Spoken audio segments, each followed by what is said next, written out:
Morning everyone. সোমবারের সকাল। আজকে আকাশের অবস্থা মেঘলা, বৃষ্টি আসতে পারে, আসবে নাই বা কেন। আজকে হচ্ছে জগন্নাথ দেবের স্নান যাত্রা। আমাদের শ্রীরামপুরে 630 বছরের স্নান যাত্রা এবছর অনুষ্ঠিত হবে। আগেই ছোটোবেলায় যেতাম ঠাকুমার সঙ্গে রথে স্নান যাত্রা দেখতে জগন্নাথ দেবের। এখন আর যাওয়া হয় না, রথের দিন বা তারপরে একদিন যাব। তো বাগানের মাটি একটু শুকিয়েছে, হলে কি হবে, আবার তো আকাশের অবস্থা দেখছো, বৃষ্টি আসবেই। পরিষ্কার হয়ে গেছে বাগান অনেকটা, আর একটু বাকি। ঘড়িতে বাজে এখন 9:25। চলো দেখাই রান্নাঘরে আজ কি হচ্ছে। রান্নাঘরে যেটা হচ্ছে এখন কিন্তু রান্না চলছে।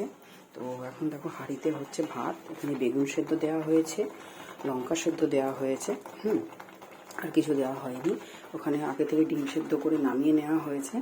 ডাল আছে এখানে, মা যে মসুর ডাল দিয়ে পাট শাক দিয়ে যেটাকে ডাল বাটি বলে সেটা করবে।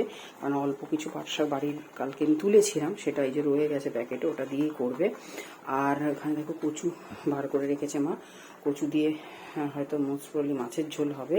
ঠিক আছে, তো এখানে লঙ্কার বোটাগুলো মা ছাড়ালো। এটা হচ্ছে মোটা লঙ্কা, বোম্বাইয়ের লঙ্কা, এটা সরু বেলডাঙার লঙ্কা। তো এখন একটু পরে ভাতটা নামানো হোক, তারপরে বাকি রান্নাগুলো সব হবে। ও হ্যাঁ, এখানে ফ্রিজ থেকে এখন মাছ বার করেছে, কাটাপোনা মাছ এখানে রয়েছে বড় বড় সাইজের। এগুলো নিয়ে 2-3টে পিস যাই হোক সেটা রান্না হবে, রান্না হয়ে খাওয়া হবে। আমি তো মাছ খাই না, আর আজ একটু বেরোবো, ওই জন্য তাড়াহুড়ো আছে সকাল থেকে।